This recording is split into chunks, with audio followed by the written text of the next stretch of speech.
Why getting dumped was the best thing that ever happened to me. Silly story begins. Please like and subscribe. When Tristan called me clingy and said our engagement was demeaning, I thought the world might end. I mean, who wouldn't? There I was, holding on to a lifetime of memories, only to find out he'd categorized me somewhere between a childhood pet and an uninvited houseguest. I didn't even bother slamming the door when I left. I just stared at it dramatically, letting my sorrow echo off the wood. He didn't care, of course. He was probably already making plans to block me on yet another app. Whoa, Tristan, you innovative ghoster. After that, I decided it was time for a change. I packed my bags, hopped on a plane, and traded my pity party for Blue Haven, where the air was fresh, and the men were, apparently, knights in bespoke suits. Enter Adrian. Tall, brooding, and with an air of someone who could sell you your own furniture at double the price. When he introduced himself as Tristan's friend, I laughed so hard I almost choked on my coffee. But then he mentioned he'd arranged a safer place for me to live, and, well, who was I to refuse a man who owned a private estate? Adrian was a walking paradox, soft-spoken yet commanding, kind yet slightly terrifying, the kind of guy who could compliment your dress and make you feel like you'd signed a lifelong contract. Within days, he taught me how to shoot, box, and look stunning in high fashion, though I'm not sure why luxury brands need to be involved in self-defense. Because you're worth it,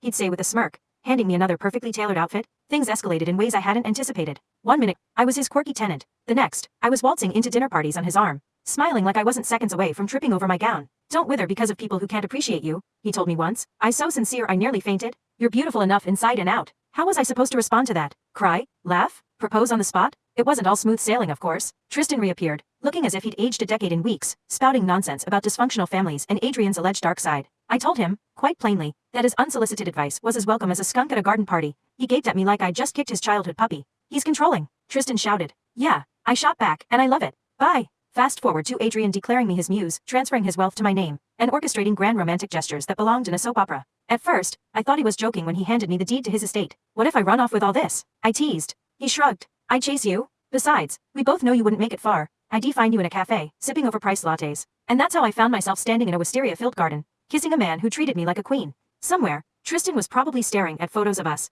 muttering regrets into a half-empty whiskey glass. But me, I was laughing, finally free, and surrounded by flowers that smelled of promise. Life wasn't perfect, but it was mine, and I was blooming in it, clingy, dramatic, and absolutely unapologetic.